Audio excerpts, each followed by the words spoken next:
The idea of Darby frenzying. Man, has that Scary happened? shit. Has Darby No, frenzied? I don't think I so. have, and Archibald has. Augustyn, you haven't frenzied, have you? Alas, nay, I am yet to be an uncouth lout. What is your self control stat? That is a mighty good fucking question. It's not great, I don't think. Like, this is definitely the first time I've roleplayed in Vampire the Masquerade. It's really the first long form campaign I've ever done. And when you look at my character sheet, it shows. What do you mean? Oh, like poor I feel planning? like You would yeah, make different choices now. different choices, and also like I see where I had an idea for what I wanted to do with him early, and I baked that into the sheet, and then how I ended up playing him out is is fairly different than what he actually wound up doing. And in a lot of the checks I've had to make from my decisions have depended on rolls that I happen to just neglect those stats. And I've some fucking how had the good graces to avoid failing those stat checks. Like, it's miraculously worked out. That's What's happened that? to me as well. This and D&D, I set my character up a certain way, and then I just do not play in that way. Well, you can chalk that up to the natural evolution of the character. What tab would self-control be under? It's in the bottom right corner of your character sheet. Oh, 2. I have 2 self-control. Well, frenzy might just be in your future. I'm so disciplined. Somehow my conscience is a 4, which is awesome. It's been noted that that's seems ironic. Really, a high conscience means you are good at processing your own actions in a non-psychologically destructive way. I see a murderized bystander and I go, yeah, I think I can understand why I did that. I forgive myself. I mean, I had to do it. Really, you all saw it. I feel like those stats were good, but they went down. No, like conscious is only 3. Courage 5. Self control 2. Yeesh. Getting a derangement that makes frenzy a risk is it's bad for you guys. I am not going to have very many dice. I think I can burn a willpower point for like 1 turn of not killing you all. But the thing is, like, essentially, this campaign has been going on for like, what, 2 years? And Darby has not actually failed to do any of the dumb, insane, foolhardy shit that he has tried to do. So I just got to keep that going indefinitely. Really, my first failure was on this humanity check. Well, 2 things. One, Darby should keep in mind that he could spend his 1 turn before a frenzy attempting to stake himself. Oh, yeah. 2, if you think that that's a pretty brutal interpretation of delusions of grandeur, I think it makes a lot of sense to me. But we could explore No, other. I think that's way more fair than the willpower thing that you pitched before. Like I mean, maybe that's some anchoring, but that seemed like so punishing for Darby's game style versus like him flying off the handle is very plausible. Well, in truth, Darby doesn't spend willpower very often. Like Because nobody he in this game doesn't does. fail at these challenges. Like, I think like, if he fucked up more, I would have more reason to use it. I still have two lucky rerolls that I haven't used yet. And I'm going to do dumber and dumber shit. I promise you all. Well, I don't want to casually get us into a territory where like player versus player violence becomes much more likely, because I think that might not be the kind of story that we want to tell.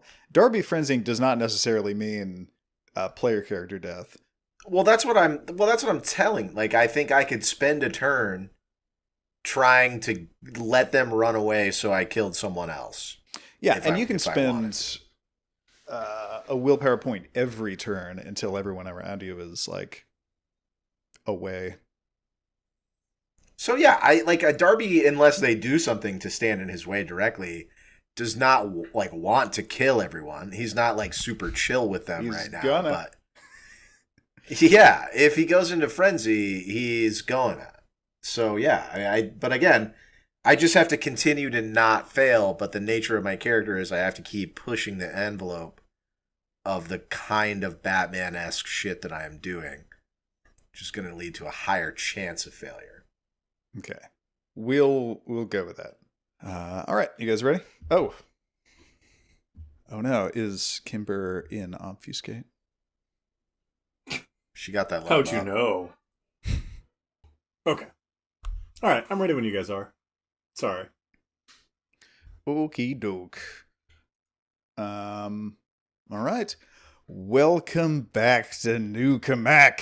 In the last episode, Archibald valiantly fought 4 bikers who had set fire to Francisco Palladian's church. He fought bravely, even tearing off one of the attacker's arms, but was ultimately beaten into torpor. Through Darby's auspex, he received a premonition that Archibald needed his help, which is totally not like a Darby ex machina thing, and is actually part of how auspex is supposed to work. Soon after, he drove into the crowd of bikers as they were loading Archibald's unconscious body onto one of their motorcycles. Just drove straight into him, and followed through and killed all 4 of them, discovering that 2 of them were mortal and 2 were vampires. As a result of failing his humanity check after all that destruction, Darby now has a delusions of grandeur derangement, which adds the risk of frenzy if his self-image of being a hero is contradicted. Father Francisco Palladian's student hunter hunterling egg, I think is the term. Teenage mutant ninja protege. Hunter intern. Yes. The one named Donna Teller then emerged from the burning church with Palladian, who survived the fire but with what appears to be injuries from smoke inhalation, and asked Darby to take them to the hospital. Darby then took Donna and Palladian to the nearest hospital, leaving Archibald in the grass outside of the church among the bodies of his attackers, and with Archibald's phone calling Excavo. Earlier, Excavo and Augustyn had tailed a van that had sped away from the church. It entered a basement parking garage underneath a tall downtown office building, where a rolling garage door slammed shut the moment this van was inside. Excavo had just installed a hidden camera across the street with a view of this parking garage entrance when her phone rang. Ring, ring, ring. Or whatever ringtone you have for Archibald. That communism song that he likes so much. No, I think I'd have the Star Spangled Banner just to be funny. Hail to the chief. Material Hold girl. on, this is the good part. No. Hello? You don't hear anything on the other end, but it doesn't sound like it's muted. You hear like ambient traffic sound, but no reply. Speaker. Blast the volume. Hello? You get nothing. I don't hear anything specific. It's just random noise. You can tell that Archibald's phone called you, and he's not talking. And you don't hear anything like movement, like he butt dialed you and he's walking around or anything like that. It's just silent. Okay. Well, you hear room tone coming out of the phone. Oh, yeah, no. We're gonna not. Wish I could flip it. No. I think we should go back. That is not like him. I think we should go back. I do in fact concur. While we dally here, we dither away our time. We should make most haste back to Our good man. Well, you drive away from downtown New Cammack, away from the mysterious office building that you are now putting under surveillance with your camera that you installed. You make it back to St. Michael the Archangel Church, which is no longer on fire, though you do see the remnants of like a little bit of smoke coming off of it. Is that how they advertise the church? We're no longer on fire. Come on in. And when you get there, you see a scene of carnage. You see tire tracks going off of the road and through the grass next to the church. You see 4 motorcycles in various states of being like tipped over and tossed. You see some of the tire tracks going directly over lifeless bodies in the grass. You run up to investigate, and you see that there are 4 bikers and an Archibald, and no one is moving. One of the people that appears to be immortal has been shot in the face. Another one of them has an arm torn off. And then there are 2 individuals that have bite marks on their necks that appear to be rapidly decaying, recently dead vampires. Archibald, he's just in torpor. Just like that's, casual. Yep. You look around, you see that the motorcycles look like they may still be drivable. You see, as far as weapons are concerned, one of them, there's a sword that was apparently carried there by one of these people. I mean, does it look like a special sword, or does it just look like a freaking, like, this guy will hang the sword on the wall type of sword? I'm not really sure what the difference is, but give me an investigation plus perception roll, please. 1, 2. Yep, I see 2 successes. You actually see both a sword, and you see 3 of the church-themed hunters' weapons also scattered around on the ground. The Christian cross-shaped tonfas. You see the Father, the Son, and the Holy Ghost 3-section staff, and you see the rosary bead rope dart, and a katana that you recognize as Jade's katana. What? What? And Ba, nobody ba, ba. there is Jade. Is that... What? None of these people are Jade. Oh, fuck. Okay, it sounds like we need to take these weapons, and we need to take Archibald, and we need to go to the chantry. As a player, I forget how to bring somebody out of torpor. So... I'm pretty sure you can give them blood. Oh, is that it? Oh. Yeah, what you learned as a character is that Tremere say that they have some special magic voodoo that can take people out of torpor, but it sometimes requires that they burn a bunch of their own blood. And if they're out of blood, they need to be fed blood, obviously. But yeah, taking Archibald to the Tremere Chantry is, at this point, the traditional thing to do in this situation. Yeah. We haven't been there in a couple hours, so... In a couple hours. We do have a vehicle, so all these weapons we could put in the vehicle and then put him in there. Augustyn was at the Tremere Chantry maybe literally 1 or 2 hours right ago before this? in game time. Yup. It's like our home base. They're more than Darby Manor. Predictable! It correlates exactly. As soon as they are not nearby, tragedy strikes. It is directly attributable to their absence that it is their fault that this took place. Augustyn, help me with this. We need to get the weapons. We need to get Archibald into the car. We need to go. Oh, I thought that was an argument for why the Tremere are indispensable and should be kept around all the time, which is what a Tremere would say. It's a kin-hating Tremere quality, but You're a self-hating Tremere. I with a light nodding, just kind of like semi-smug approval, looking at the dead bodies, I frown disapprovingly at the damaged root structures in the grass. I see the tire, the tread marks from the vehicle, and I just go, Darbicus. And hearing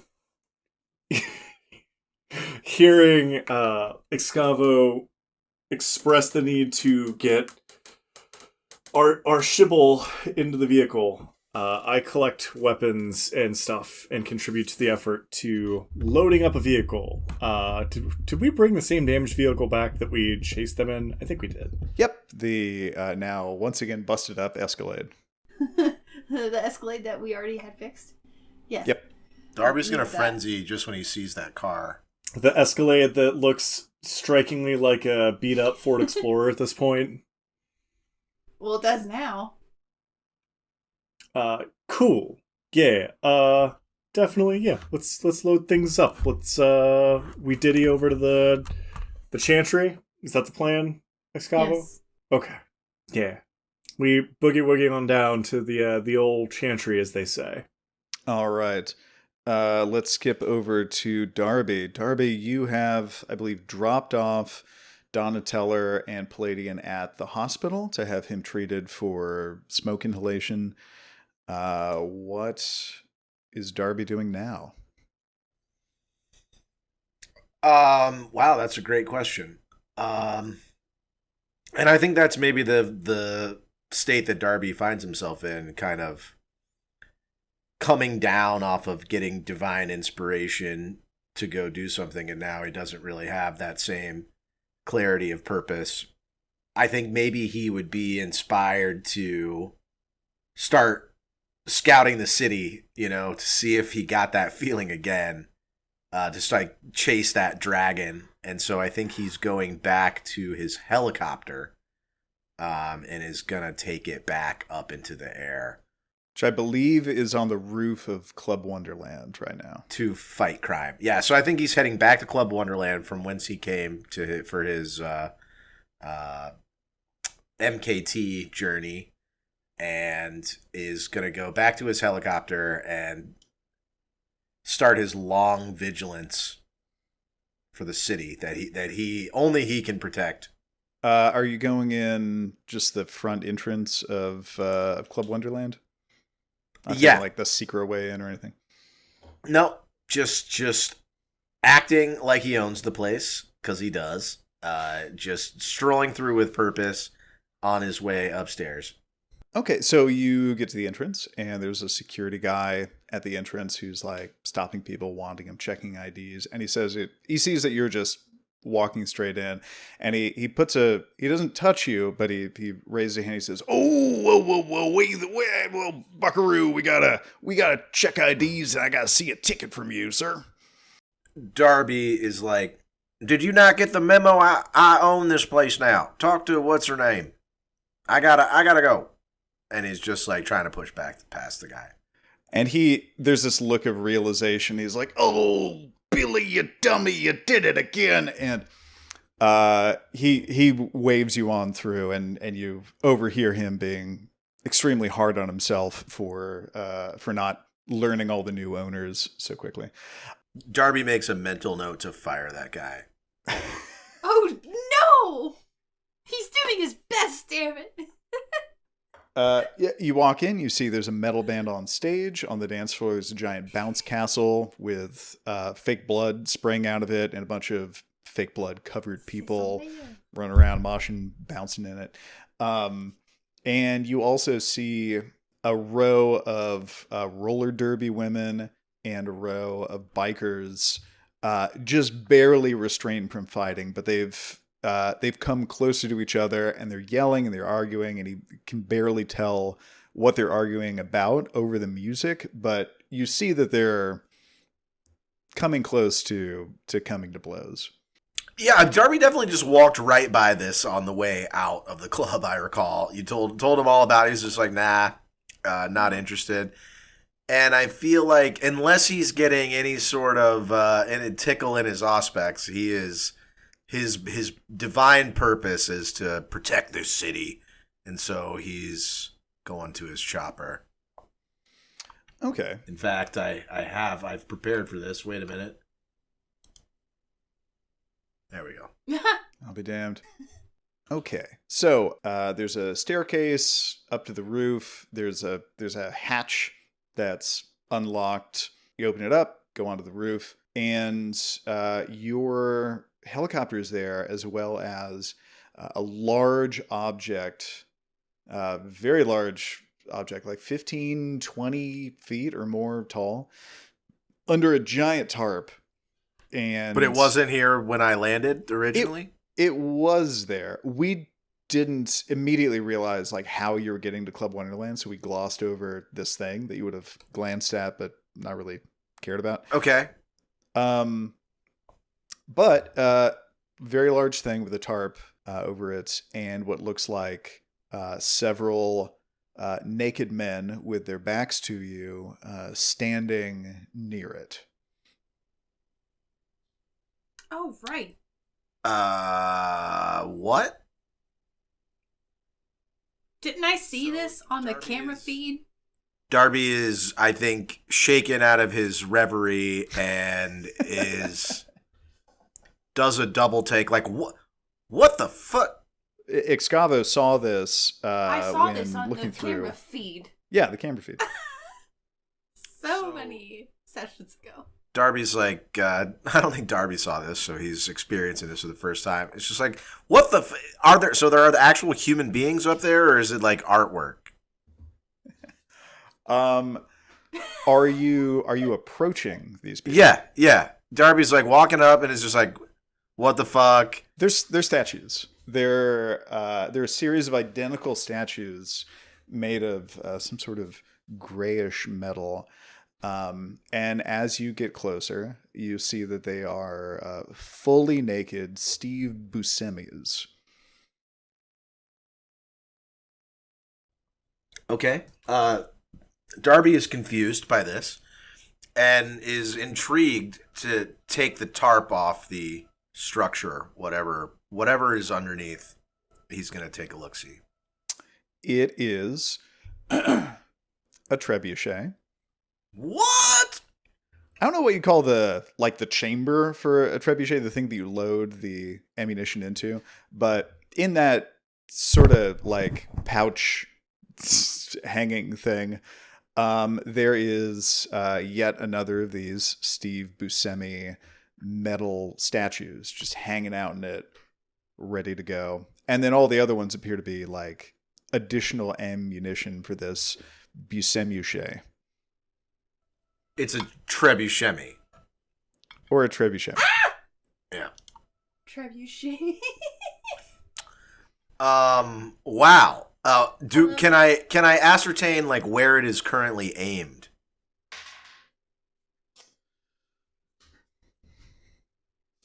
Let me look at the map real quick. That would be east-southeast. What is east-southeast of Club Wonderland? Actually, it's in the vague direction of the Prospector Camp and kind of the haunted house also, where Onion Jack died. Does the trebuchet appear to be like loaded and cocked, like ready to let it go?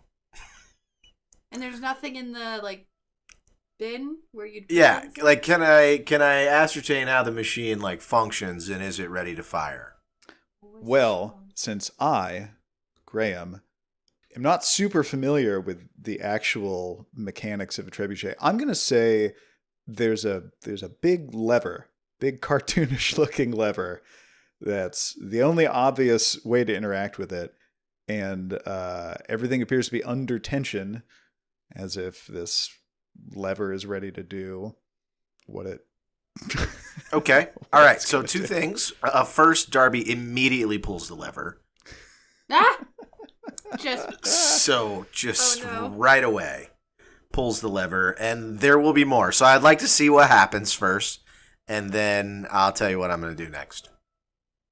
So this tremendously tall trebuchet, you pull a lever, and a big weight on one end drops down, and the statue of Steve Buscemi is pulled up, counterbalanced by that weight, and at the very top is flung quite violently just into the night, where you would have a difficult time tracking it or figuring out where specifically it might land.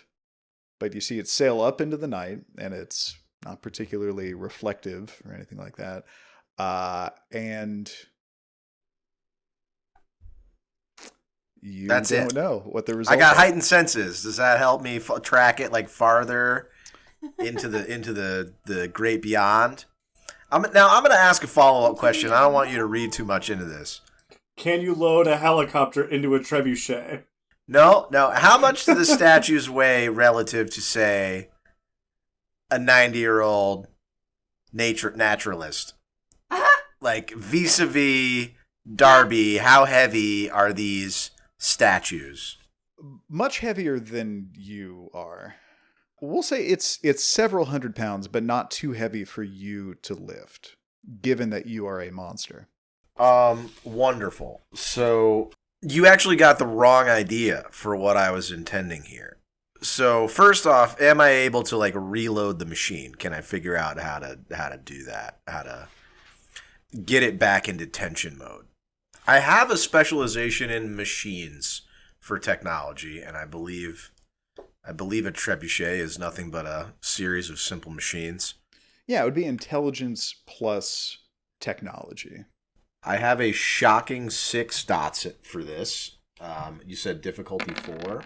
5 successes, 2 botches, 3 aggregate successes. Yes. You can reload this thing. But anyway, yeah, you reload the Trebuscemi. Well, I don't put another statue in it. Instead, I climb in shit. myself. God damn it. So you're gonna land on a statue. Yeah, I didn't see that coming. Yeah, I know you didn't. What? How? Oh, how did we not? And so Darby is just going to follow that statue into the good night. He is feeling tonight like he can fly. And so he is going to give it a go. He also has the option to try to reorient the Trebuscemi and change like what it's pointed at. Change. Oh, it like rotates side to side? Yeah, you see there are kind of like tracks at its base. It's designed in such a way that it's easy to rotate. It's on like a circular track. You don't have to pick it up and put it back down in a different orientation. Well then Darby I think like spins it at random first. Just like trusting the fate. So I don't know if you want to roll a dice or I can. Just did. So 2 would be like either northeast or east-northeast. Let me look. It is now aimed straight up. It's just gonna catch him. Just to prove to Blake that I can be higher in the air than him. It's pointed pretty much right at Darby Manor. Okay. Bombs away. Oh, Fuck. fucking God. Okay, so I want to make you roll for this, but you should never roll unless there's something interesting might happen if you fail. Just roll 1d10, and that'll help me determine what specifically you land on, or in, or around, or through. That is There a were 1. multiple things. No. No. Oh, I wish I had just a ton of time to think up You know what? something. Let me stop you. I think this is clearly the dumbest shit that I've ever done. And so I would like to first off, I think I get my bonus for reckless action, whatever that is. The Doesn't that Daredevil. give me something? The Daredevil, you have more I mean, dice to roll. Yeah. Did you Yeah. want to pitch to me what your botched self-Trebuscemiing No, like resulted? here, I would like to. I think I'm gonna try to lucky re-roll this because my very first thing after my derangement can be such an epic failure, and this feels Oh, like but one it of the can. highest stakes. It could. One of the highest stakes things that I've ever tried to do. So botching it seems like really costly and potentially problematic. So I think I'm gonna roll this again. I'll allow it. You know what? I'm just gonna trust the fate. If it fucks up again, it fucks up again. It's a 1 again. God damn it! God damn it! No. It was meant to Okay. So I think I land right in my El Camino. Like I destroy it. Like I come down on it like a nuclear bomb. Like directly into like through the top of the garage and into the car. Like doing catastrophic damage. You don't land in it. I think you land through it. Yeah. And like I don't really think it's all bashing damage. Like I don't even really think that Darby would be that much worse for wear at the end. But I think that all of his worldly possessions, including his prototype Batman car, were in the garage in the house. and are now like it's rubble, it's ruin, and there's no place to park the helicopter anymore because he like ruined the area where the helicopter lands, and so it's catastrophic in a way that is just like purely personal to Darby. Like only his stuff has been destroyed. I'll let you do the math about the damage, but I think no matter even like at terminal velocity, I don't think it's just bashing damage. So no, like I really don't think Darby can be incapacitated by being a human cannonball. Like I thought this through. Like I knew Darby would be okay. Unfortunately, fate did not smile on his El Camino or anything else in the landing zone. So that's what I'm pitching to you, storyteller, for the botched outcome. I had a different but similar idea, but you painted that picture so well. I want to go with that. My idea was going to involve there being a visitor to Darby Manor, and you bizarrely cannonballing right through the front door, taking it off of its hinges, and the visitor just witnessing this and being very confused about what had just happened. Let's say that if you were to botch a soak roll, and if you had, no fortitude or anything, if you were very soft and squishy, this could incapacitate you. If this couldn't, then what would? So let's say that is a potential 7 bashing damage that you can now soak. Okay. If you give me a soak roll. I appreciate the cosmic irony and the fact that this was prefaced by a medium long form discussion of, it's not really a big concern because I've succeeded at every stupid fucking thing I've done this entire campaign. It works until it doesn't. That is 3 successes to soak 7 damage. I think I get to roll 6 dice, right? Stamina plus fortitude. Correct. So you take 4 bashing damage, which you can heal, which is, incredible. You went through a car, so it turned out pretty okay for you. I think it should be lethal damage technically, but it doesn't. For the purpose of this, it doesn't make a difference. If it's lethal damage, it's fine. I mean, I'll spend the 4 blood that it takes to heal all the damage dots. But I think I'm also really interested in learning what I can learn from my failure, because despite the catastrophic consequences here, Darby's thought is it can only get better. Like every hero's journey starts somewhere, and so now I wanna see what I can improve from my trebuchet shooting of myself. Your clothes get torn up. You look like you just got attacked by a werewolf or just got done being a werewolf. And also launch so fast they get burn damage. You bash into stuff so hard that your contacts actually come out and are no longer usable. So add that to the list of unpleasant things that resulted from this. I still think Darby could process this as an overall win. Like, he just flew for the first time. Yeah, that's kind of where I'm at. Like, and he's in a twisted mental state that's inclined to put a positive spin on this. Like, he's not prepared to acknowledge failure. He's just like, okay, learning experience. We're gonna bounce back from this. We can do this one. Okay. Shake it off. Burn the blood. What did we learn here? Is it immediately evident to Darby any of the damage to personal property other than his physical state? Oh, I think it's all obvious. Like, he's just in, like, complete denial about it. Just refuses to acknowledge. Like, oh, yeah, okay, all right, okay. Okay, this is fine. Let's learn. Okay, wait. This will go better when it matters. This is just a practice run. And he just starts, like walking back to I didn't have a cape on. That was a problem. Yeah. Just making excuses.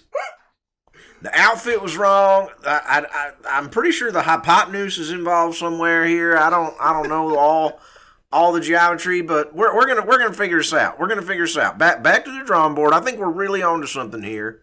And if I can get this contraption welded to the helicopter, I think we're really gonna be in business, Batman style. Jesus, weaponizing the helicopter even more. I'm imagining the trebuchet being welded to the helicopter, but from the bottom, and the weird uppercut potential. It's like the punching helicopter. You could knock things up into the air. It'd be great. Yeah, like anyway. Aim it just right so that you pick up people on the street and just fling them off into the horizon. Precisely. Toasty! What a nightmare. Oops. All right, so you arrive back at the the chantry at the same time as the short revenant, who's shuffling back up and sees you and greets you with a nod and is still speckled with blood. And he opens the door and leaves it open for you and beckons you in. And you see Elizabeth Blackburn, who sees you, Augustyn, and says, "Oh, my dear Augustyn, did you forget something? Because you were just here like an hour or two ago." "Comrade, in your absence, our aristocrat has been rendered prone. We now command your aid to help make well his fleshy abundance once more." Augustyn, help me. Elizabeth turns to Excavo and kind of tacitly requests a translation. "Archibald is in torpor," I say as I try and pick up his body, and he is way heavier than I. Oh, you're carrying his body. Her eyes widen, and she encourages you to come in, and she sticks her head out, and she looks around to make sure that no one witnessed you carrying a limp body into the chantry.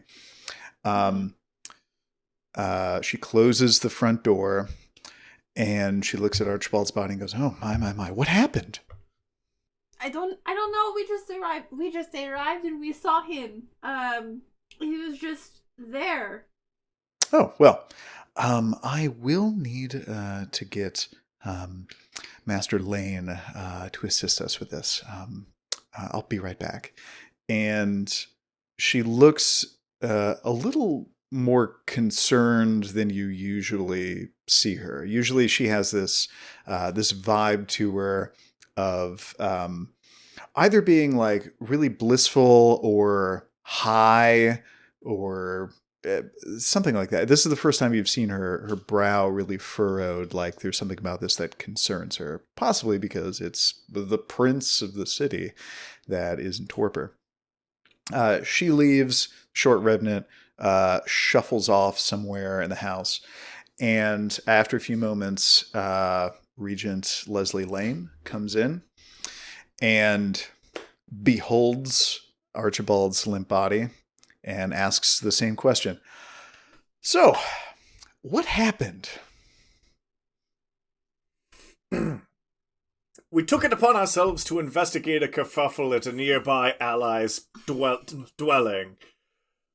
Excavo and I here tallied forth and sought to pursue some ne'er-do-wells who sought to make this endeavor worse than it had previously been already. Upon our returning to the scene of action, our great prince was rendered prone by an unseen force, though I do suspect some attire was involved. Attire like clothing? What? No. A vehicle. Tire. Oh, I suppose you brought the prince here so that he can be healed and brought back. Is that correct? Yes. Invariably, that is my understanding of your capabilities. Am I misunderstanding the breadth of your abilities? I don't have to tell you, of course, Augustyn, that the work that we do is complicated. There's sometimes concerns. Seneschal Excavo, may I speak to you in the parlor, please? Okay. So the side room to this this entrance room where you've been before, where the Tremere this is where they entertain guests. There are a couple couches in there. Leslie Lane takes you in there, and he closes the double doors of the parlor while making kind of concerned eye contact with Augustyn,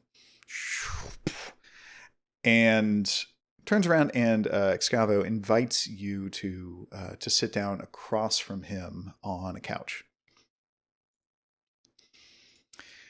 And he says, well, this is a big night for you, is it not? For me, I'm not the one in torpor. Oh, no. In fact, you are well enough to assume the mantle of acting prince. I believe this is the first time this has happened with you, correct? Oh, yeah, I mean, that's still not... It's not that big deal. You know.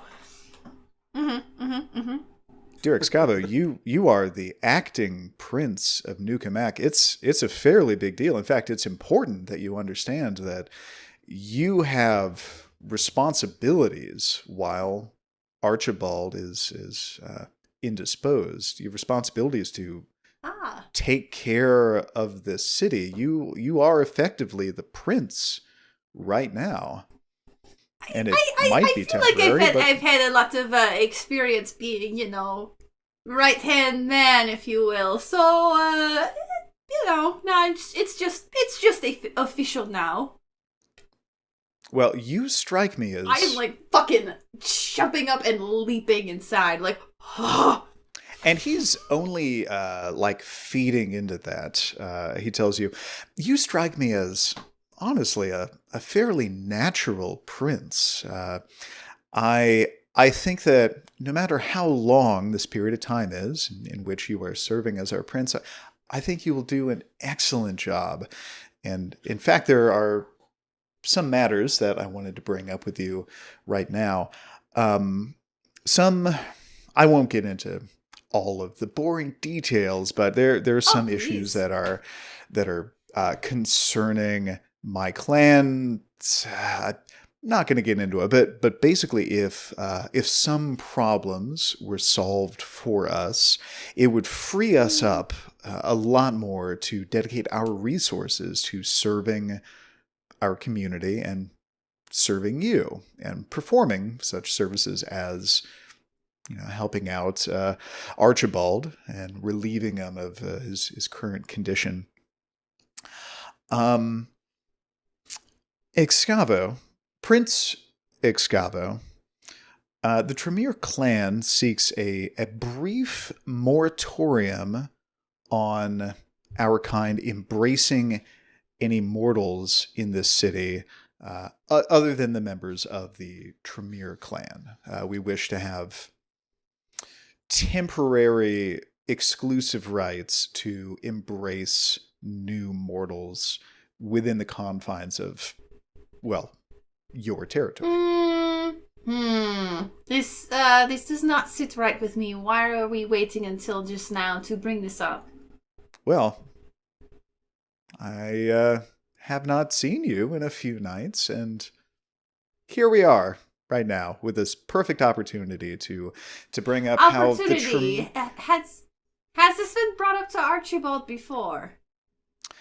Well, this proposal hasn't really coalesced until very recently, so we haven't had an opportunity to bring it up with Archibald. But the gist of this pitch is that the Tremere clan would like to assist in acting as, I'm not sure if you're familiar with, it's a bit of an archaic Camarilla position called a scourge. The Tremere clan volunteers to act as the city's scourge, which is someone who goes out, and if someone has done unauthorized embracing of humans, if we have young, uneducated, frankly dangerous kindred running around the city, it would be our responsibility to remove them from the situation.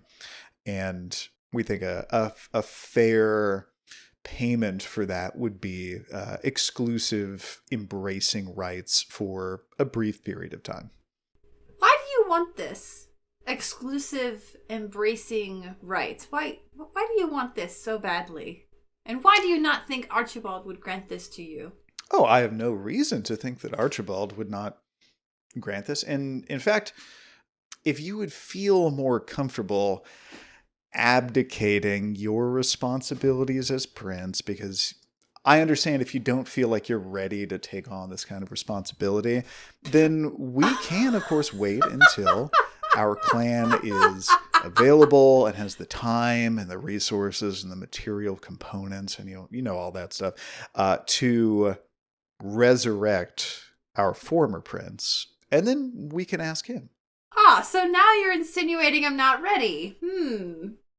Oh, I went into this discussion assuming you were more than ready to take action and to do what you want. Is that what you mean? To do what's best for this community. As in how you see it. If this is such a great plan, then we should be able to bring it up with Archibald, right? You should not have to wait for it to be me. Oh, yeah. We can just wait. We can just wait for whenever Archibald might be taken out of torpor.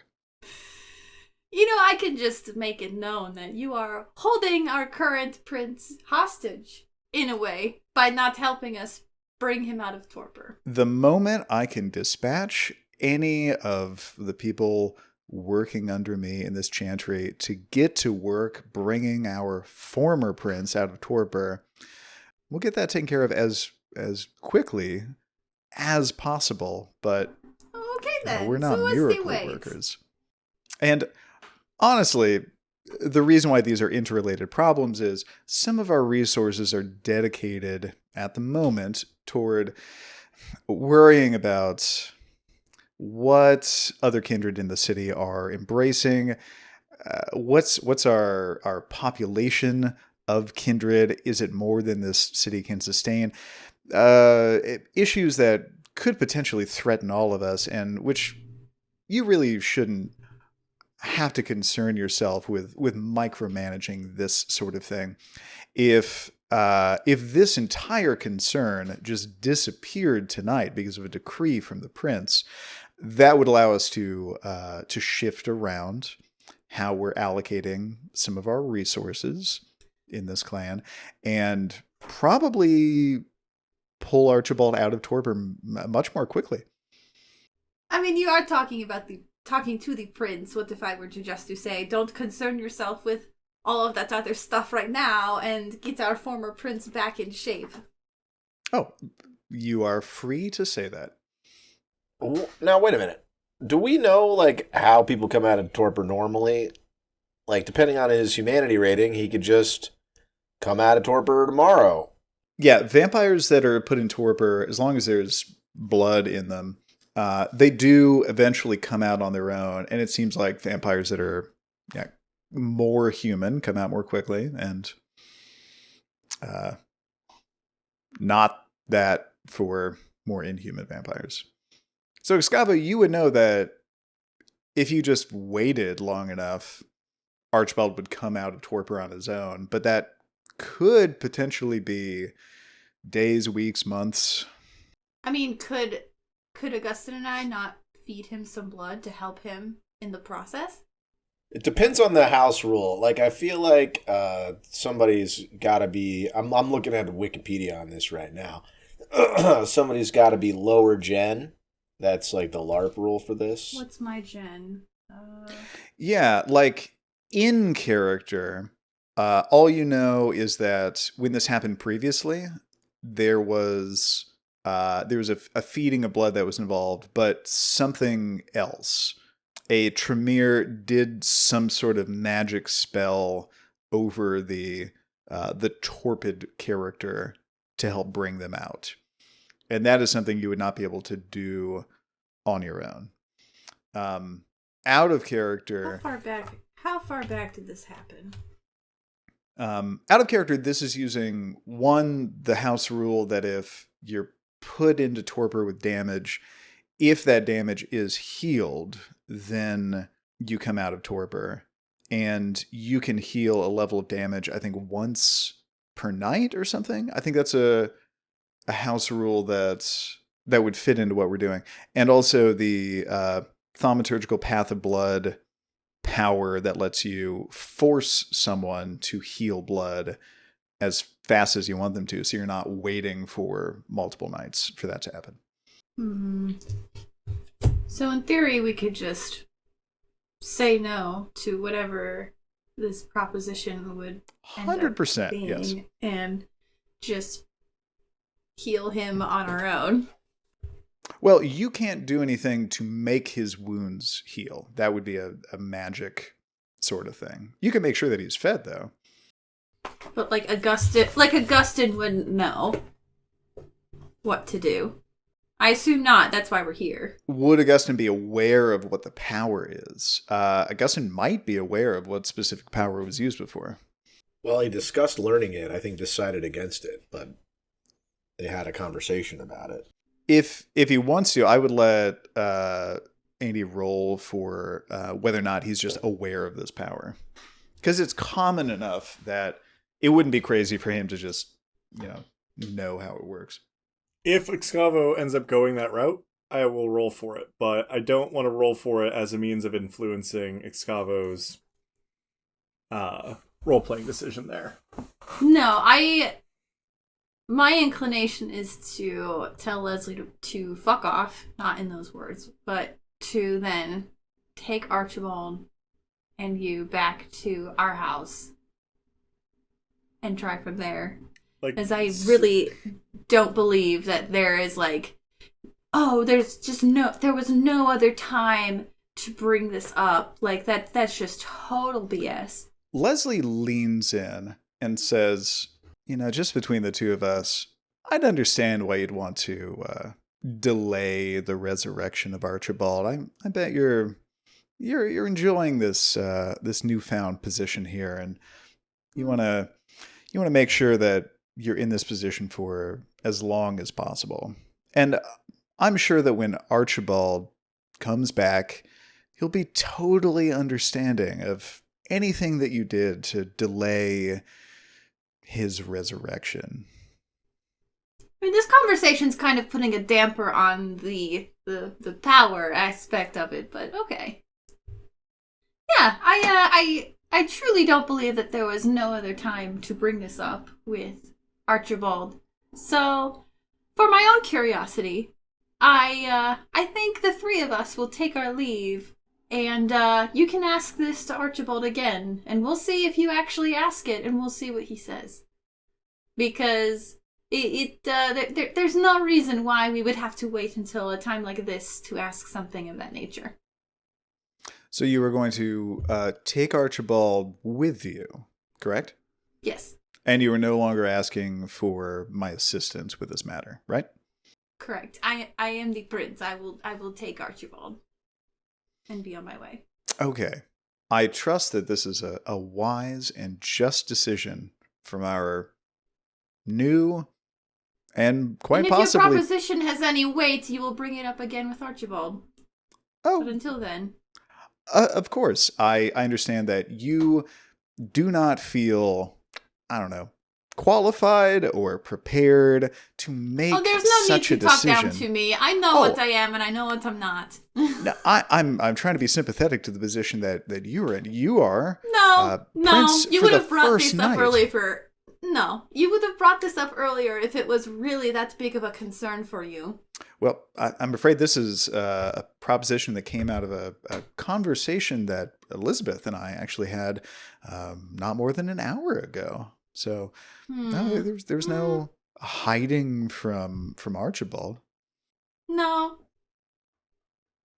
I said what I said. Okay, well, and he gets up and he opens the doors to the parlor, and he walks over to the front door and says, "Well, will there be anything else?" Not unless you have any other requests that you can't ask Archibald about. Oh,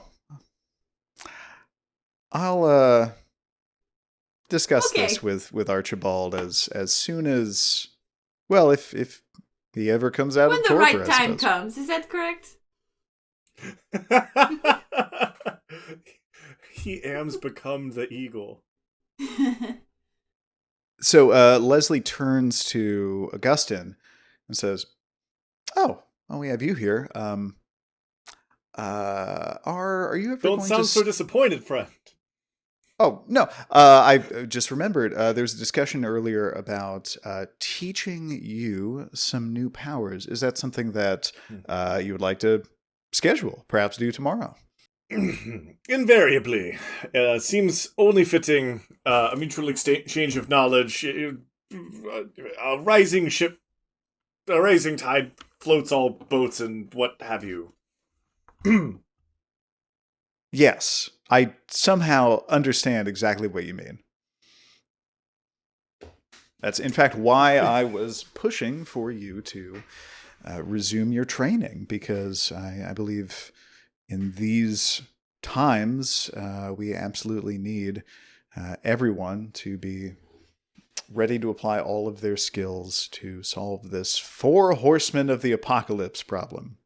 Yes, you've been right by our side, fighting along with us. Yes, under the direction of a decisive prince who feels no need to delegate any of their decision-making. Anyway, so if there's nothing else that... I hear you're disappointed, but we'll talk about this some other time. No. The last thing that I want to do is put pressure on you to, do prince things on your very first night of being prince. We don't need to gaslight this. There's no pressure. Okay, well, I'm glad you don't feel that. The last thing that we need is, for stress to get to you and... Sure, and it's not. So I will be taking my leave now, if there's nothing further. And he opens the door and... He allows you to leave, dragging the body of Archibald. Right. Before I became a vampire, I was still a 37-year-old woman. I know when I'm being gaslit. Oh, I yeah, there's know no... when I'm being talked down to. There's no... I got that vibe so hard. As the door closes behind us, Augustyn looks over at Excavo and just kind of grumbles. The chief of my state of governance exhibits demeanors that, on a regular basis, that make me suspicious of their intentions. Yeah, that seems about right. Does that mean fuck Tremere? Yeah, I don't know if you would allow me... Yeah, no, they're not becoming the police of the vampires. It's not going to happen. You just have a level 2 blood bond to the Tremere clan. I just want to continue to throw that out there. Well, he's not for doing all anything. this seditious talk that you have. I mean, I do have a level 2 blood bond. I'm curious, so His in the hate time is that just they were... stronger. in the time that they were in the parlor, like, was there anyone... I apologize for the semantic. Was there anyone in the room that I was chilling in? Like, just... Is anybody in that space, or was I just kind of hanging alone in an empty vestibule? No, the short revenant scurried away, and you heard it taking a shower. And other than that, you hear a lot of strange sounds happening throughout the chantry. Multiple people walking around doing whatever they're doing. But no one else entered the room that you were in. I'll leave it to you to say whether or not it's cool, but You're gonna do something. Yeah, You're gonna do something I would sneaky. like to. A little bit, not directly malicious or anything that would trigger a negative response from my level 2 blood bond. But I would like to, in their absence, kind of meander around the room and rifle through my miscellaneous seed pocket, not caring to check if they're good or bad plant seeds. And I'm just kind of tucking them in areas that would be low traffic, and just in case somebody is like passing through suspiciously, like I feel like I'm aware of people thinking I'm just kind of outside my mind. So as I'm placing these seeds in their locations, I'm just like, snacks. Walks over to another corner, drops seeds, snacks. For what purpose, might I ask? Later use. Is this setting up like booby traps for your clanmates? They're not. It's not like they're set to grow or anything. They're there if I ever need them. Okay. So that level 2 blood bond thing doesn't have mechanical. There aren't any rules about what the specific results are supposed to be, but it would make you. It's more like loyalty. Yeah, which is just a roleplay thing. It would at least be making you aware at the moment that you're approaching like a line of doing like taking actions against your clan.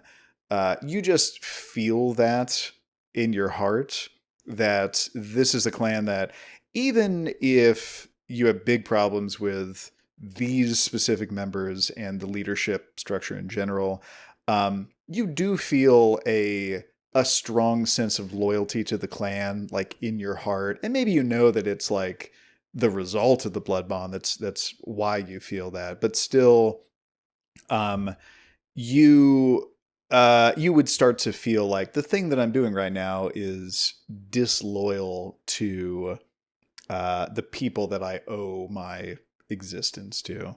It doesn't necessarily stop you from doing what you're doing, but like it's a thing that you're mulling over. I lied to my own brain and tell myself it's for the application of should I find myself in need of defending the chantry. I have those weapons availed to me in the interest of protecting my kinsmen. Mm-hmm. Mm-hmm. Okay.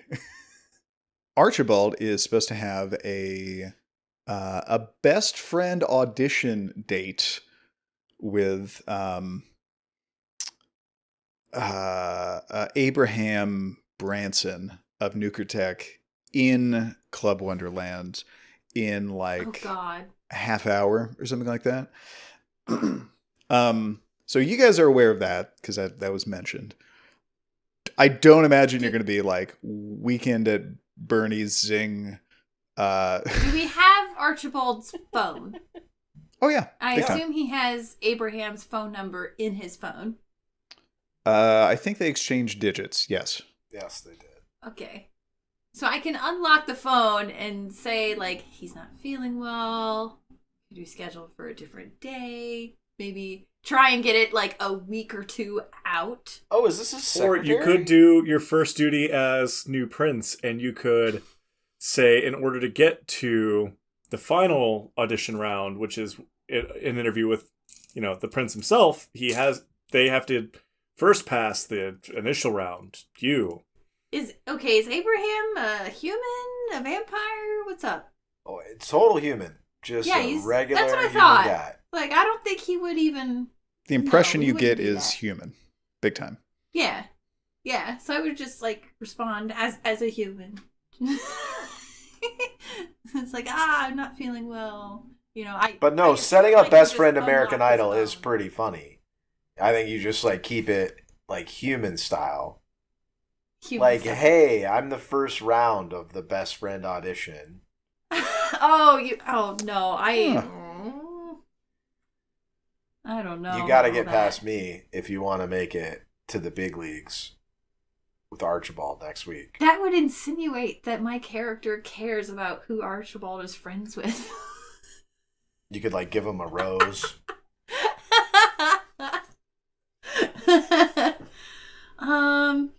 No, I think like Or I yeah, think- or not. Yeah, probably I not. think Excavo with like their character abilities and flaws, they would just unlock the phone and text Abraham like, I'm feeling sick. Hey, I say like, hey comrade, I I don't feel so well. Could we reschedule this hangout to possibly this time next week? I don't know. You get a response from Abraham asking, it just says, terribly sorry, comma, who is this? Question mark. I don't have your contact info saved in my phone, period. No, it's on Archibald's phone. To him, they would have switched numbers. So he would have Archibald's number, and I'd be texting him from Archibald's phone. And he still just, like, doesn't know? Yeah, he's hitting him with, like, the new phone. Who dis? This is the text Oh. message that you get from Abraham. Okay, so he doesn't It comes seem across to as know very that polite there's- and apologetic. Okay, so then he doesn't seem to know what's going on. So I think I might just pretend and like say sorry, wrong number, and then delete the conversation so that Archibald doesn't see it. Because I feel like he would be disappointed if he read that. Is that what you do? Yes. You just don't respond? It's like I'm like, well, I guess don't respond is probably better, because like if he does remember what's happening and figure it out later, and then I said, oh, this is a wrong number, he'd be very confused. So I just won't respond. I'll just delete the conversation, Okay. and that's it. So we know that we're not expected. So about 10 minutes pass and you get another text message from Abraham saying, oh, is this No. the person I was supposed to meet at Club Wonderland? Okay. So, over the phone again. Yes, this is Archibald. Can we reschedule to a different day? And Abraham responds, I'm certain that we can. Archibald Baker? Okay. Question mark. Guy knows more than one Archibald? I don't know his last name. Alvins. You would know it. He says it all the time. As a character. I don't know. You his literally, last- he has said it in front of you so many times. No, I'm kidding. I'm kidding. Such I'm a kidding. flex. I know it. It's just like, I don't know the fucking prince's last name. Him? Never heard of him. I'm the prince now. I'm your best friend. So I respond, last name, Alvins. How does this time next week, same day, sound? Comrade. And he responds after a couple minutes, that sounds perfect, Professor Alvins.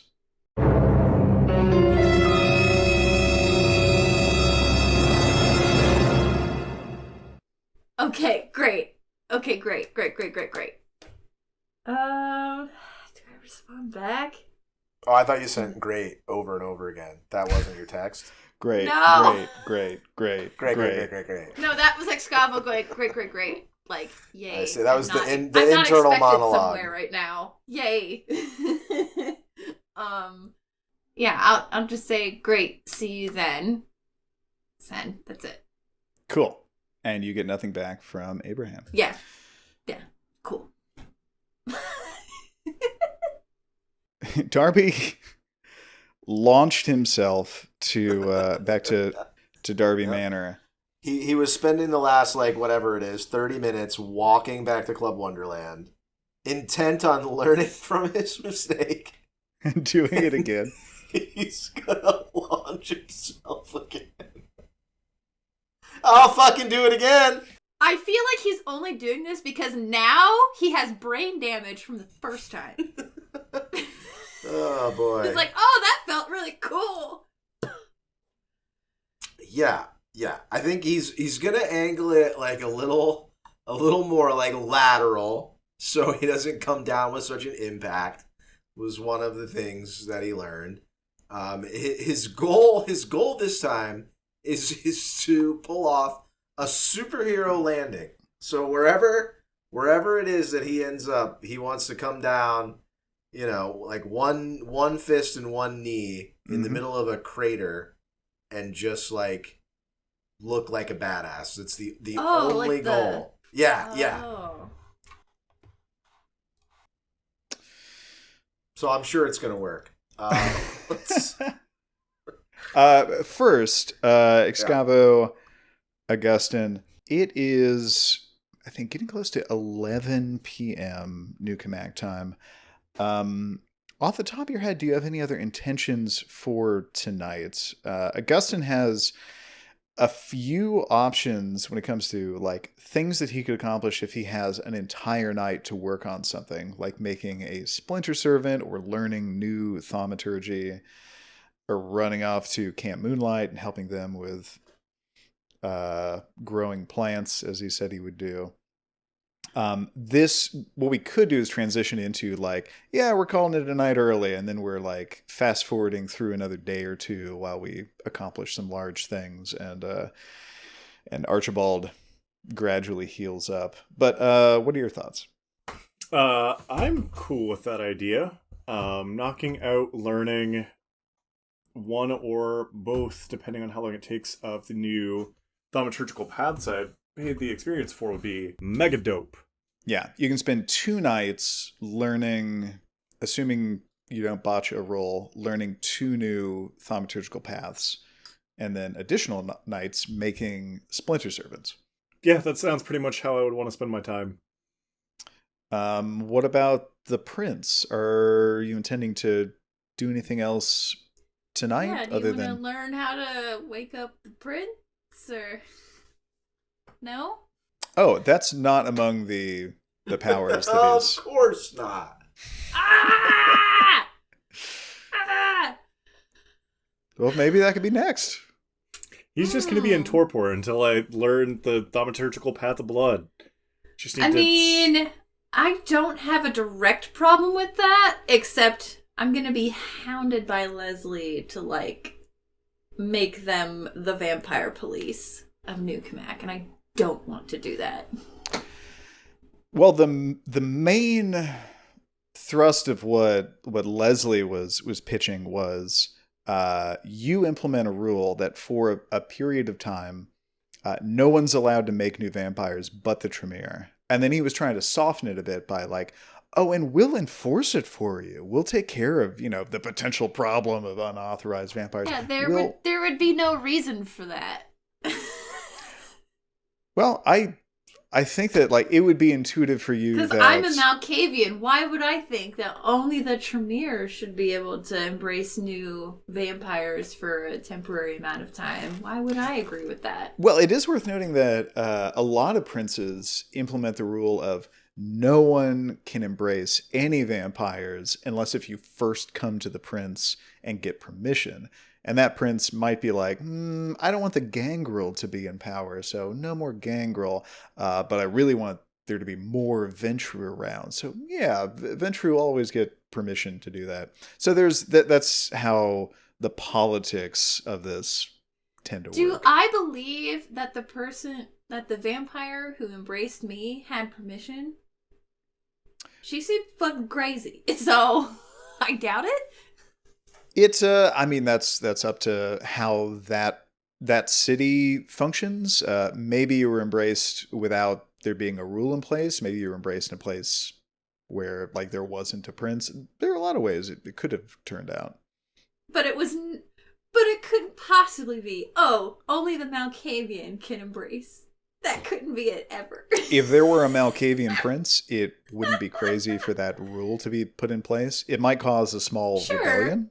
But no, it's like, no, what about the Malkavians? What if I want to embrace someone? Well, Excavo would definitely know that this is someone pressuring her to do their clan a favor. And how big this favor is might not initially be clear. If no one really has any plans to embrace anyone for a while, maybe it wouldn't end up making a difference. If she wants to get really paranoid, she's like, oh, but if the Tremere take this opportunity to raise an army with impunity, that would be scary because fuck those guys. I mean, yeah, my megalomania is no, Malkavians are great. We're not going to stop that. I'm not going to hinder the growth of the Malkavian vampires, Well, in pondering this, it would occur to Excavo that she's in a position where she's not limited to just the answers yes and no. She's in a position where sure, she's asking for something and then it's implied that a price is being given to her, but she can continue to haggle. And I mean, I don't really know. I wanted the power, and I have the power, and that's kind of all I want right now. Plus, Archibald's been in torpor for what, a second? Yeah.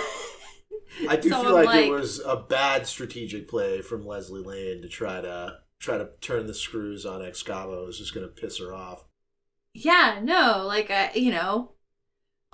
this was only brought up an hour. No, I don't believe anything Leslie said to me about it being a very sudden thing and only just now having the right opportunity to bring it up. Excavo does not believe any of that. It's oh no, this is a strategic move because I know that the Tremere, they're very strategic. There's a reason that I am being asked this in this moment. Sounds like a fair assessment of the situation.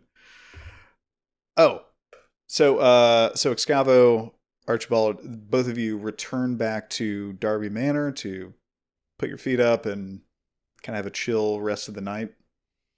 I mean, do we see the fucking hole in the roof? Oh yeah, sorry. You do notice the garage is just totaled. No. It looks like a cannonball went through it. And in the exit wound on the other side of the garage, there's car parts, scraps of Thurgood clothes. Just destruction. It's very confusing. Did we see Darby on our way home? Because Darby walked towards Club Wonderland from what I understand. Darby, go ahead and give me a roll, just one die. Can I roll 3 ones in a row? That's a lot. That's a That's lot of dice. Too many more. Too many dice. Okay, Too 5. many dice. So how are you adjusting? You adjusted the aim of the Trebuscemi for the purpose of missing the garage, right? Well, I mean, now that the garage is already kind of destroyed, I think I'm like treating that as my target. So I'm trying to land in essentially the exact same spot, but like better. But like better. Yeah. No. Launching yourself into wait, hold the on, garage. like better. and like hold on, nobody called the police because of this like fucking bomb that went off at our home. Yeah, I mean, it was probably like pretty loud. Yeah, Darby it Manor would've woken is people up, right? spaced out pretty far from any of your neighbors. The sound of a person flying through a garage, people in the distance might have overheard it, but it would have been just a confusing clatter, not anything that would make them think law enforcement should get involved. He just politely says Geronimo on the way in, and everyone's just like, oh yeah, perfectly normal. Excuse me, Geronimo. That's how you politely say Geronimo. Geronimo, please. Steve, roll one more die for me. Help me figure out in my brain exactly. Yes. Steve Buscemi. Okay. So. I heard Andy laugh from upstairs. In real life. So. He howled. You put yourself into the Trebuscemi. You pull the lever that is conveniently in reach of the basket or whatever. You are violently flailed through the night. You get an incredible view of the city at night, a view very few people have seen. You feel the cold air just blasting you in the face as you're tumbling, you're sailing, you're spinning. And this would scare some people shitless, but you know that this is right for you. You are flying because you are a superhero. As you approach Darby Manor, you see that Augustyn and Excavo. We really shouldn't have had two A names with the PCs. So yeah, we're outside assessing the damage. Correct. And then we see from above. Augustyn and Excavo, could both of you just roll one D10 for me, please? Is he gonna land on me? Maybe. Is he gonna fucking You're gonna land learn. on the prince? We're gonna see. Oh fuck, he's gonna land on the prince. Oh no! So. Double botch! Double torpored princes! Botch on botch action. Two princes. So as you are approaching Darby Manor, you can tell that your trajectory is not quite the same. You're not going to go straight through the garage door. You're going to land a little short of it, like on the ground right before the garage, and like maybe skid into the garage. You can't tell immediately. But it's an opportunity to do a superhero landing. Yeah, that's my plan. And what you did not expect is two people walking up with their backs to you, not even thinking of paying attention to like what's in the direction of like where like this entry hole in the garage is pointed. It is Augustyn and Excavo, and unfortunately Excavo walks right in your path, and you basically punch her into the garage and then out the other side of it. Immediate torpor, right? Sick! Like how would I still be conscious? Well, we'll call I'm it... not a large person. I am 5'5", 140 pounds. I am small. Well, Excavo, roll 2 dice for me to see how much of 4 bashing damage you soak. None of it. That's how much I soak. There's another one. Frick, we are not rolling very well today. Nope. So That's 4 a lot of red. 4 bashing damage for Prince Excavo. And so Augustyn sees, very confusingly, you're trying to figure out like what could have possibly caused this damage, and all of a sudden the prince disappears into the garage. You hear, I'm not sure what Darby might be exclaiming in this moment. Ooh! Please, by all means, what are you shouting as you run through me? Something along the lines of...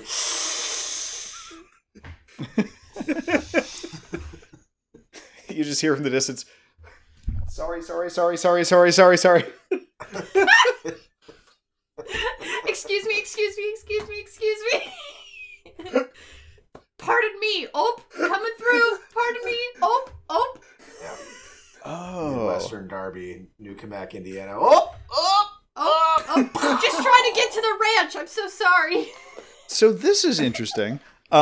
This is the first time that Excavo has taken damage since developing her alternate personality derangement, which is, perhaps she's finding out just now, which is triggered by her taking damage and feeling like she's in danger. Oh, no. As she goes through the garage, she emerges out the other side in her other personality, which we could call it Prince Excavo. Maybe. Okay, I am Avaxe. It's Excavo Okay, spelled yeah. backwards. Avaxe. Avaxe. So we do not yet have a character sheet for this alternate personality, but the idea is... I do, but I have changes to make to it, is Sure. what I was told. The idea is it's the dots that Excavo has, but rearranged to prioritize self-preservation. It's the protective alternate personality that wants to keep any harm from coming to Excavo, and a personality to match that. I'm not sure what a good stopping point for tonight's session might be. It could be right here. I was kind of hoping we could arrive at some stopping point where we eventually arrive at like Archibald's woken up again, so the next session could be with Blake.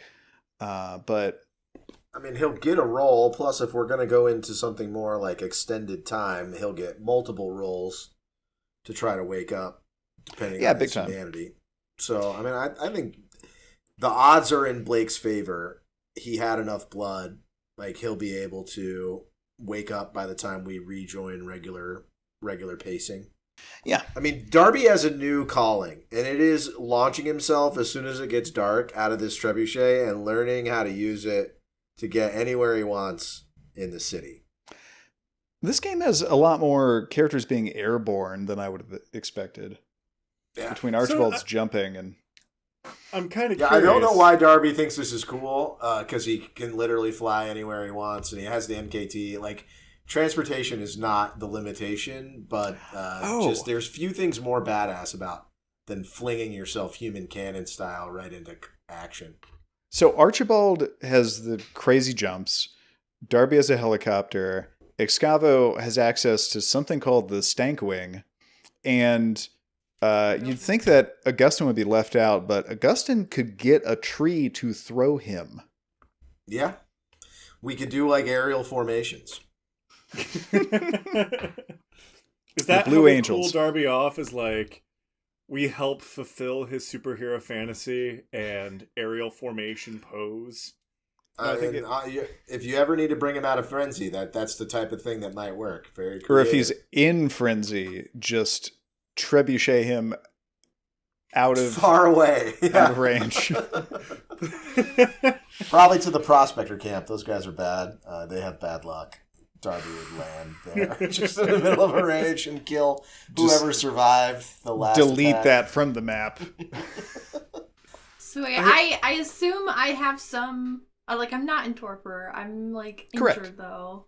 And you can heal all that damage right away. Yes, I get up. I look at Darby and I go, "Hey, man." Did Darby take damage What's from up? that? Darby healed all the damage. From the second jump. From the second one. I'm gonna say Excavo cushioned your fall, and also you were largely going through an existing hole. So roll to see how much of 3 bashing you soak. Please. That would be all of it. Yeah. Oh, so what does Avoxe say? I look at Darby and I go, "Hey, oh man, that must have hurt. Are you okay?" How did Darby land after like the punch? Like, did it look cool, or is he just like splayed on his back? That looked awesome, man. Like that was Avoxe totally is not sick. speaking in a I am French like accent. limping, and I'm still like, "Oh, that's totally sick, man. I love that." Did you just How get did you like a do lot that? cooler at it all of a sudden? Something about it. Anyway, I'm sorry for launching myself into you. I'm actually No, doing don't be great. sorry, man. That must have been a wild ride. How did that even happen? I mean, you covered some serious distance. Like, that was sweet. You go all the way through the barrage? That was... Damn! It looks like you did it first. You beat me to it, I guess. Yeah, I don't know. It was a work in progress. I'm learning, and I think I'm gonna Okay. go give it another try. And How are you doing this? Well, so what we own is I don't know. It's like a fucking catapult or something. I'm not sure exactly. It's awesome. I mean, it had these statues of the guy from Con Air, but I don't really know. Con Air, like the hairstyle stuff? What? No, it's like the guy from. Man, you know what he's in. He's in. Fuck. Anyway, he's a fucking actor. Oh, I remember He's made of metal. this! I don't know what I these saw fuckers are this. doing. Yeah. It's You know what I'm Steve talking. Brujah! Yeah, Oh, fucking. It's man! anyway, so there's like a Oh. Steve Buscemi yeah. catapult for some reason, and I thought to myself, as you would, That's why what's under don't- that tarp. Oh, Yep, man. yep. I couldn't resist, and so I strapped myself in, like you do, and I took a ride like Buscemi. So, How do you get the nerve? What in the world? how could I resist? I mean, it was more, the siren call of flying across my city had to give it a go. In fact, if it's not too much trouble, I'm gonna head back for another trip. I think I'm really getting the hang of this. I'm gonna try one more time tonight. Well, probably a couple till I really It's get all the it. way at the club? Do you want to ride, man? You know what? The walks are kind of helping me, decompress after smacking into various walls I get and that. people and It's stuff. nice out. But I probably could do this faster if I was taking the MKT. But I'm gonna keep walking. Is Darby not reacting to Excavo having a different accent all of a sudden? No, he wasn't able to put exactly his finger on what was different. It's my typical accent as my character comes in and out. No, I think This he's is just straight like up like, oh yeah, man. Like, you seem very a lot American. cooler. Like he's just like I don't know what it is. I like your vibe. Like it's like seems like I don't something's know, it's more just like grounded the about you. air I don't just know. kind of feels. I like good. it. I like it. I like it. This is Californian Excavo. Yeah, exactly. California, man. You take the 405 to the 101. Mhm. So yeah, Darby just like says goodbye and walks out into the night. Oh, to Have launch a good to launch flight again. trip. Thanks. I don't know. See ya. If Darby could only build That guy. a second trebuchet to bring him back to Club Wonderland. Yes. That's the next step. All right, so I think that's where we'll end this session. The assumption that Darby's going to continue doing his thing for the rest of the night, and we're going to go into... he doesn't know that Excavo found Jade's katana, and I think if he did, it might change nobody his knows plan. that. But, all the weapons would still be in the Escalade unless They would be in the someone's Escalade, unloaded yes. them. And I think maybe So, like- Darby did spare one glance for the destroyed car, just like, oh god, fuck. It's really, it's like the Man, Masquerade. no. You just can't even. That's Oh. that is frustrating. And he Masquerade. leaves. Doesn't investigate any further.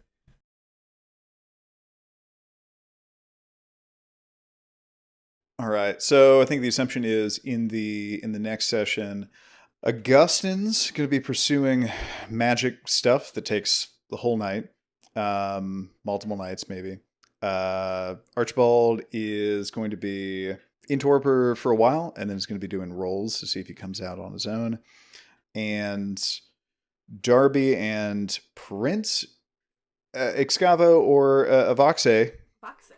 are going to be left to discuss what took place at Palladian's church and what the current state of their war against the apocalypse is.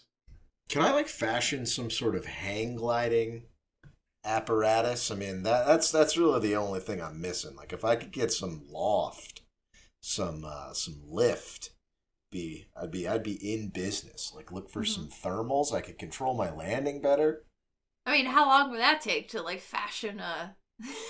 I don't think you a would device? need much. I'm literally just Is there a falling. Dick Sporting Goods? So it wouldn't take much to really improve what I'm doing. Even if I just got an umbrella. A blanket. Yeah. It just wouldn't take very much to start altering my flow through the air. So that's part of what Darby's going to be iterating, trying to get some sort of air control with various household objects and things he can buy at Walmart. Oh yeah. I also make a point to touch the grass with my right hand. So my derangement is obsessive compulsiveness. So when I first realize I'm outside, I touch the grass with my right hand. Is that a thing? I don't have obsessive compulsive on. Oh, that's this personality's Yeah. instead of obsessive megalomania. compulsive. Oh, okay. Yeah, it's different. That's why I'm all chill. Yeah, you know. Cool. All right. So experience points. Augustyn, you have 5. Do you have any intentions with those? Yeah, I think I'm going to hold on to the 5. Okay. Darby, you have 4. So I'm saving up. Okay. So you can crash into more things. That's right. And I think I am No. role playing, working on my fortitude for sure. Emphasis on the fort. Yeah. And Excavo, you have 10 experience points. I have 10. Ooh. Okay, so I believe that is enough that I could get my next point in Auspex. So I have 2 Yes. right now. Yeah, that's what I want to do. Yes. Yeah. Spirit's Yes. Touch. You can now commune with inanimate objects. And This is get... perfect timing for my hippy dippy personality to come out. Yes. Hey, Steve Buscemi statue, what's up? And you're just compelled to touch everything anyway. What's up? Perfect. Face off. So you can read the psychic impression on objects left by other people that have handled the object and used it for things. You get some information about that. Cool. That could be helpful Yeah. for investigation stuff. And you're one step away from telepathy, which is also Oh shit! pretty I can handy. touch Jade's sword and learn stuff. Yeah. That's an Yes! excellent point right there.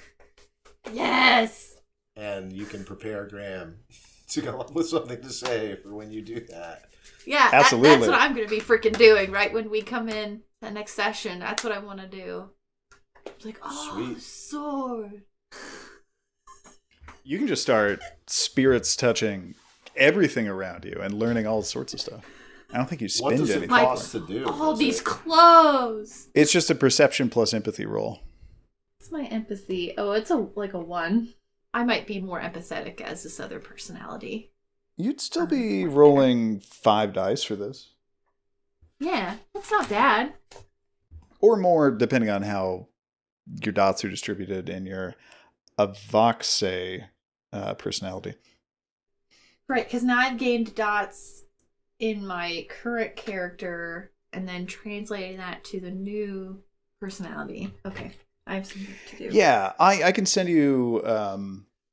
I came up with guidelines for like what specific categories can be moved around. Because it's like the alternate personality, because it's a protective one, you can take dot in any given category. You can take dots from anything and put them into stuff having to do with protecting you. And I had some like specific rules for that. And I think you can move around virtues too and attributes however you'd like. Mm-hmm. Maybe disciplines. Okay. I'll figure out what I wrote up for that. Cool. What do we think about this session? It was great. I'm proud of us for being so productive without Blake. I think we got a lot done. Didn't really mess around with him too much, so I think it was interesting. It was good. I can't believe I found this. Yes, that's amazing. It's a miracle. This we posted on Reddit. I got knocked into a different personality. Wow. Yeah, that had been a while. We'd set that up. That was triggered when Excavo was kidnapped by the hunters, which was quite a while ago. Oh my god! Yeah. It'd be fun to have more time to explore the Prince Excavo thing and what exactly Excavo does with this newfound power. Apparently, but now I'm this different personality, so I'll do different there's that things, too. I'm sure. All right. Well, till next time. Till next time. Yeah. Good sesh. Awesome session, guys. Bye-bye. Have a good night. Fun. See ya.